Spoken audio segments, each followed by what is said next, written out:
السلام علیکم ورحمۃ اللہ وبرکاتہ۔ الحمد للہ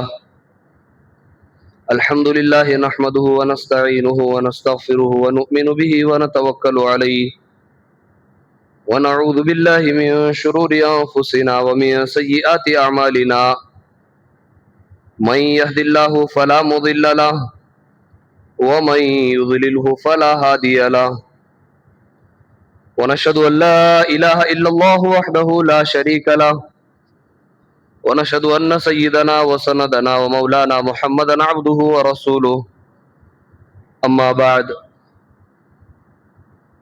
فاعوذ بالله من الشيطان الرجيم، بسم الله الرحمن الرحيم، ولتكملوا العدة ولتكبروا الله على ما هداكم ولعلكم تشكرون، صدق اللہ العظیم۔ میرے محترم بزرگوں، عزیزوں، جیسا کہ ہم جانتے ہیں کہ آج جو ہے ہمارا رمضان المبارک کا آخری دن اور آخری جمعہ ہے، اور انشاءاللہ کل جو ہے ہماری عید ہوگی۔ میں اللہ سے یہی دعا کروں گا کہ اللہ تعالیٰ اس رمضان المبارک کی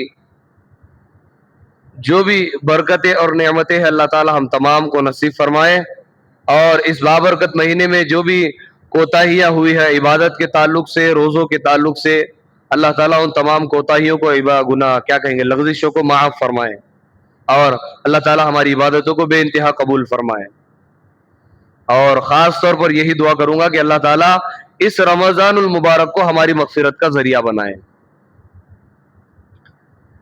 عزیزوں، یہ جو میں نے خطبے میں آپ حضرات کے سامنے آیت کریمہ تلاوت کی ہے، وَلِتُكْمِلُوا الْعِدَّةَ وَلِتُكَبِّرُوا اللَّهَ عَلَى مَا هَدَاكُمْ وَلَعَلَّكُمْ تَشْكُرُونَ، اس میں اللہ تعالیٰ اپنے بندوں سے شکر کرنے کے لیے فرما رہے ہیں، اور دوسری چیز کا حکم دے رہے ہیں کہ تم گنتی کو پورا کرو، یعنی کہ ایام، روزے کے جو ایام ہیں ان کو مکمل کرو۔ چاند دیکھ کر 29 ہے یا 30 ہے، اس کے بارے میں اللہ تعالیٰ فرما رہے ہیں وَلِتُكْمِلُوا الْعِدَّةَ، اور تم تو گنتی کو مکمل کرو، وَلِتُكَبِّرُوا اللَّهَ، اور اللہ کی تکبیر بیان کرو، اللہ کی بڑائی بیان کرو، عَلَى مَا هَدَاكُمْ، اس چیز کے بارے میں جس کے بارے میں اللہ نے تم کو ہدایت دی ہے، لَعَلَّكُمْ تَشْكُرُونَ، تاکہ تم شکر کرنے والے بن جاؤ۔ دیکھو عزیزو، یہ جو مہینہ ہے، ذرا اگر ٹھنڈے دماغ سے ہم تنہائی میں بیٹھ کر سوچیں گے، کہاں ہمارے 60-70 سال کی زندگی کے گناہ، کہاں نوجوانوں کے 25-30 سال کے گناہ، اور کہاں ایک مہینے کی عبادت کی وجہ سے سارے گناہوں پر معافی کا قلم۔ اتنا بڑا پیکیج اگر کوئی دے سکتا ہے، وہ تو صرف میرے اور آپ کے اللہ رب العزت کی شان ہے۔ تو عزیزو، آج کا جو دن ہے یہ بھی رمضان المبارک کا آخری دن ہے، آخری جمعہ ہے، اس کی قدر کرو، اور یہ جہنم سے خلاصی کا آخری دن ہے۔ اللہ سے بار بار دعا مانگو، مغرب سے پہلے تک جتنا ہو سکے اللہ سے کثرت سے دعا مانگو کہ اللہ تعالیٰ جہنم سے ہماری خلاصی عطا فرما، اور جہنم سے ہماری نہیں بلکہ ساری امت مسلمہ کی مغفرت فرما۔ اس طرح سے دعا مانگنے کا اہتمام کرو، اپنے لیے مانگنا ہے اور ساتھ میں ساری امت مسلمہ کے لیے مانگنا ہے۔ اس کی تعلیم احادیث میں رسول اللہ صلی اللہ علیہ وسلم نے ہمیں بتلائی ہے۔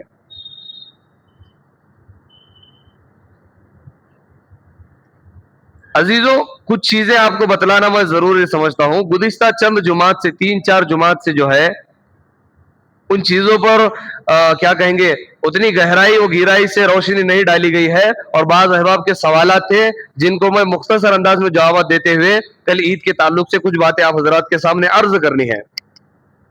سب سے پہلی چیز عزیزو،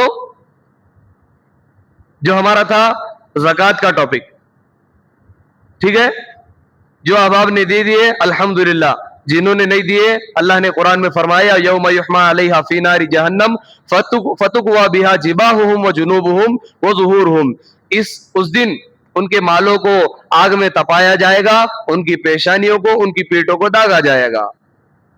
کون سے مال سے؟ جس مال پر آپ نے زکات نہیں دی تھی. ٹھیک ہے، زکات ادا کرنا ہے. جنہوں نے اب تک زکات نہیں دی، آج اگر کیا کہیں گے آپ کے مال پر سال گزر چکا ہے تو زکات آپ پر واجب ہو چکی ہے. جلد سے جلد زکات ادا کرنے کی کوشش کریں. دوسری چیز صدقہ فطر. الحمدللہ ہمارے اکثر لوگوں نے جو ہے، اکثر بھائیوں نے، عزیزوں نے دے چکا ہے، صدقہ فطر ادا کر چکے ہیں. لیکن جو اب تک نہیں دیے، میں آپ کو بتاتا چلو عزیزوں، اللہ کے نبی صلی اللہ علیہ وسلم کی حدیث ہے کہ صدقہ فطر ادا کرنا واجب ہے. یہ صدقہ فطر اس لیے ہے، فطر صدقہ یعنی جو ہمارے کیا کہیں گے رمضان المبارک کے جو مہینے ہیں، پورا مہینہ جو گزر چکا ہے، ان مہینوں میں جو ہم نے عبادتیں کی ہے، نماز پڑھی ہے، روزے رکھے ہیں، نفل عبادتیں کی ہیں، صدقات کیے ہیں، خیرات کیے ہیں، ان تمام چیزوں میں جو بھی کوتاہیاں ہوئی ہے، اس صدقہ فطر کی وجہ سے ان کوتاہیوں کو مکمل کیا جاتا ہے. اس لیے اللہ تعالیٰ نے یہ صدقہ فطر کو ہم مسلمانوں پر واجب کیا ہے. اگر کوئی بندہ عید کی نماز سے پہلے صدقہ فطر ادا نہیں کرتا ہے، یا جب تک اس کو توفیق نہیں مل رہی ہے، یعنی عید کے بعد بھی اگر نہیں دے رہا ہے، تو اس کی عبادتیں رمضان کی، روزے، نمازیں، دیگر تلاوت قرآن اور نوافل، صدقات، خیرات، زکات، ساری جو ہے معلق رہتے ہیں، یعنی لٹکے ہوئے رہتے ہیں آسمان کے بیچ میں. جب صدقہ فطر ادا کریں گے اس کے بعد اللہ کے دربار میں حاضر ہوں گے. یہ اللہ کے نبی صلی اللہ علیہ وسلم کی حدیث کا خلاصہ آپ کو بتلا رہا ہوں.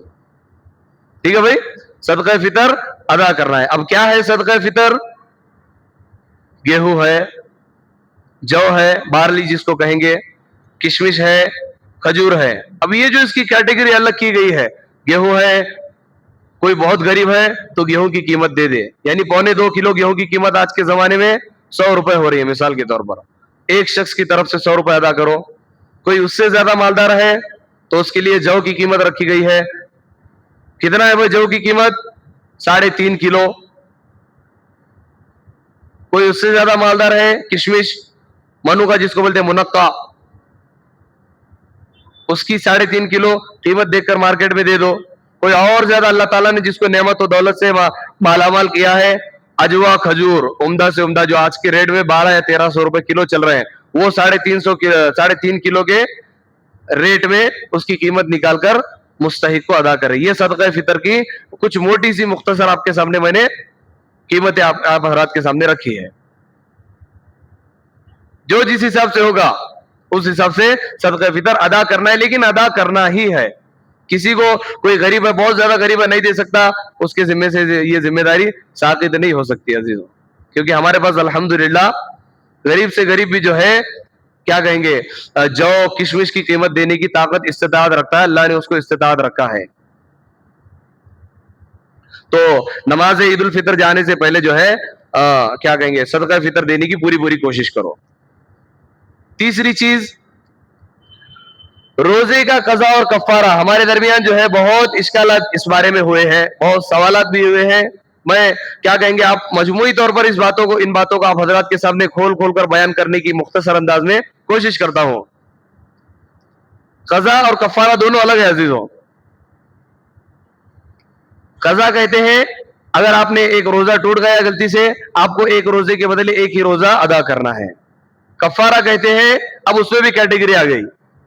آپ اگر ینگ ہیں، نوجوان ہیں، آپ کا روزہ ٹوٹ گیا ہے تو آپ کو 60 روزے رکھنے ہیں. آپ بوڑھے ہو چکے ہیں، 60 مسکینوں کو کھانا کھلانا ہے. ٹھیک ہے، یہ روزے کا کفارہ ہے. اچھا قضا کب ہوتی ہے، کفارہ کب ہوتا ہے؟ قضا ہوتی ہے غلطی سے روزہ ٹوٹ گیا، یعنی جان بوجھ کر نہیں توڑا، غلطی سے روزہ کیا ہو گیا؟ ٹوٹ گیا. ایک ہوتا ہے بھول کر اور ایک ہوتا ہے غلطی سے. مثال کے طور پر آپ نے کھانا کھا لیا روزے کی حالت میں بھول کر، آپ کا روزہ نہیں ٹوٹا، کیوں؟ آپ نے بھولے سے کھایا ہے. ایک ہوتا ہے غلطی سے، آپ وضو کرنے کے لیے بیٹھے، آپ کو پتا ہے روزہ ہے، آپ وضو کر رہے تھے، اتفاق سے پانی حلق کے نیچے اتر گیا، پیٹ میں چلا گیا، آپ کو معلوم تھا روزہ ہے، آپ احتیاط بھی کر رہے تھے، لیکن غلطی سے پانی چلا گیا، تو اب آپ کے ذمہ کیا ہے؟ ایک روزہ رکھنا آپ کی ذمہ داری، آپ پر قضا ہے جو کہ فرض ہے. ایک ہوتا ہے کفارہ، جان بوجھ کر آپ نے روزہ توڑا ہے، یعنی صحابی کا واقعہ آتا ہے، ایک صحابی حضرت ابو ہریرہ رضی اللہ تعالیٰ عنہ راوی ہے، ان صحابی کا نام موجود نہیں کتابوں میں، جن کا یہ واقعہ، جن کے پاس یہ عذر پیش آیا تھا. وہ صحابی اللہ کے نبی صلی اللہ علیہ وسلم کے پاس آتے ہیں، اے اللہ کے نبی صلی اللہ علیہ وسلم، میرے سے غلطی ہو گئی، میرا روزہ ٹوٹ گیا. اللہ کے نبی نے فرمایا کیا غلطی ہوئی؟ کہا کہ میں روزے کی حالت میں تھا، بیوی کے پاس گیا، مجھے پتا تھا روزہ تھا، لیکن میں نے خواہشات نفس پر کنٹرول نہیں ہوا اور میں بیوی کے ساتھ صحبت کر لی، ملوث ہو گیا. ٹھیک ہے. اب جتنے بھی عزیزو واقعات دیکھیں گے صحابہ کے، صحابیات کے، یعنی جو گناہ کے تعلق سے ہوئے ہیں، یہ ساری زندگی میں پورے صحابہ کے دور میں، اللہ کے نبی کے دور میں ایک ایک صحابی سے ایک گناہ سرزد ہوا ہے. یعنی ایک اگر کسی صحابی سے گناہ ہوا ہے تو دوسرا گناہ دوسرے صحابی سے ہوا، ایسا کسی کتاب میں آپ کو ملے گا ہی نہیں. یہ کیوں ہے عزیز معلوم؟ یہ اس لیے ہے کہ آگے چل کر امت مسلمہ کو بتلانا ہے کہ اگر اس طرح سے گناہ ہوا تو اس کی تلافی کس طرح سے ہوگی. کیونکہ صحابہ جو ہے رضی اللہ عنہم ورضوان، وہ اللہ سے راضی ہو گئے، اللہ ان سے راضی ہو گیا. یہ مجدہ، یہ جو ہے ثمرہ ان کو مل چکا ہے. اب ان کے بارے میں ہمیں کوئی حرف، ہمیں کوئی زبان اٹھانے کی، ہمیں کوئی قلم اٹھانے کی، زبان دراز کرنے کی اجازت نہیں ہے. تو وہ صحابی اللہ کے نبی صلی اللہ علیہ وسلم کے پاس آئے کہ اللہ کے نبی، میں اپنی بیوی کے پاس گیا اور صحبت کر لیا، مجھے اپنے آپ پر قابو نہ ہو سکا.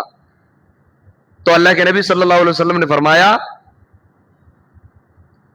کہ آپ ایک کام کرو، غلام آزاد کرو. کہا کہ میں غلام آزاد نہیں کر سکتا، میں بہت غریب ہوں، مدینے کا سب سے غریب شخص میں ہی ہوں. پھر اللہ کے نبی صلی اللہ علیہ وسلم نے فرمایا 60 روزے رکھو. تو انہوں نے کہا اللہ کے نبی، ایک روزہ رکھا ہے رمضان کا تو یہ حالت ہوئی ہے، 60 میں تو اور حالت میری ٹائٹ ہو جائے گی، تھوڑا رعایت کیجئے. اللہ کے نبی نے فرمایا 60 مسکینوں کو کھانا کھلاؤ. اب انہوں نے کہا اللہ کے نبی، میں پہلے ہی کہہ چکا ہوں مدینہ کا سب سے غریب انسان میں ہی ہوں، اب میرے پاس 60 انسانوں کو کھانا کھلانے کی طاقت نہیں ہے. اب اللہ کے نبی نے ان کو کہا کہ ٹھیک ہے، تم رک جاؤ تھوڑی دیر. اتفاق سے کہیں سے ایک تھال بھر کر کچھ ہدیہ اللہ کے نبی صلی اللہ علیہ وسلم کی خدمت میں آیا. اللہ کے نبی نے فرمایا کہ یہ تھال لے کر جاؤ اور جاؤ 60 لوگوں کو تقسیم کرو، یہ تمہارے روزے کا کفارہ ہے. اب وہ تھال لے کر کہنے لگے کہ اللہ کے نبی، میں نے ابھی کہا آپ کو کہ مدینہ کا سب سے غریب انسان میں ہی ہوں، میں اپنے ہی گھر والوں کو دے دیتا ہوں یہ سب کفارہ. اب تو اللہ کے نبی صلی اللہ علیہ وسلم اس واقعے سے اتنے مسکرائے کہ جو داڑھ ہے نا، داڑھ اللہ کے نبی کی جو اینڈ میں داڑھ ہوتی ہے، یہ داڑھ دکھائی دینے لگی. کہا کہ ٹھیک ہے لے جاؤ، لیکن یہ صرف خصوصیت تیرے لیے ہے، یعنی ان صحابی کے لیے خصوصیت ہے. اس کے بعد اللہ کے نبی نے تعلیم دی ہے، کیا فرمایا کہ اگر کوئی روزہ رکھنے سے قاصر ہے تو چاہیے کہ 60 مسکینوں کو کھانا کھلائے. اگر کوئی روزہ ٹوٹ جاتا ہے جان بوجھ کر تو 60 روزہ، اگر جوان ہے تو ان کے لیے نہیں ہے بھائی آفر یہ کہ 60 لوگوں کو کھانا کھلانا ہے. یہ جو کفارہ ہے، یہ قضاء عزیز اس لیے ہے تاکہ اس کی مشقت معلوم ہو. جو گناہ آپ نے کیا ہے، جو غلطیاں آپ نے کی ہے، اگر آئندہ وہ گناہ آپ دوبارہ کر رہے ہیں تو فوراً یہ چیز یاد آ جائے اور آپ اس گناہ سے بچ جائیں. یعنی اگر کوئی نوجوان ہے، غلط کام میں ملوث ہو گیا یا بیوی کے ساتھ صحبت کر لیا جس کی وجہ سے روزہ ٹوٹ گیا، نفس پر کنٹرول نہیں تھا، اب 60 روزے مسلسل رکھنا ہے، 59 58 اگر روزے رکھا اس کے بعد چھوڑ دیا، اگر 60ویں روزے پر رک گیا تو پھر 1 سے سٹارٹ کرنا پڑے گا. اب یہ جو ترتیب ہے، جب آئندہ روزے رکھے گا تو اس کی حالت خراب ہو جائے گی. بیوی کو دور سے السلام علیکم، نہیں بھائی یہ اتنی میں تکلیف برداشت نہیں کر سکتا، میں یہ حالت ہو جائے گی. رمضان کے مہینے میں دور ہی رہے گا بیوی سے، یہ جس کام کی وجہ سے وہ غلطی اس کا روزہ ٹوٹا ہے. ہاں اسی لیے ان چیزوں کو بتلایا گیا ہے. اگر کوئی بوڑھا ہے، بڑی عمر کا انسان ہے، اس کے لیے روزہ رکھنا محال ہے تو 60 مسکینوں کو کیا کرو بھائی، کھانا کھلاؤ. اچھا ایک سوال یہاں بھی ہے کہ اگر ایک روزہ ٹوٹنے پر یا ایک روزہ چھوڑنے کا کفارہ ہے 60 مسکینوں کو کھلانا ہے، اگر 30 روزے چھوٹ گئے یا ایک سے زائد روزے چھوٹ گئے تب بھی یہی حکم ہے. آپ نے اگر ایک روزہ ٹوٹا ہے تب بھی 60 ہی ہے، اگر آپ کے 30 روزے چھوٹ گئے تب بھی 60 روزے ہی رکھنا ہے، 60 مسکینوں کو ہی کھانا کھلانا ہے. سمجھ رہے ہو عزیزو؟ اگر آپ کے گھر میں آپ کے بوڑھے والدین ہیں یا کوئی بوڑھے ہیں، بوڑھے شخصیات ہیں جن کا روزہ رکھنا محال ہے یا ایسے بیمار ہیں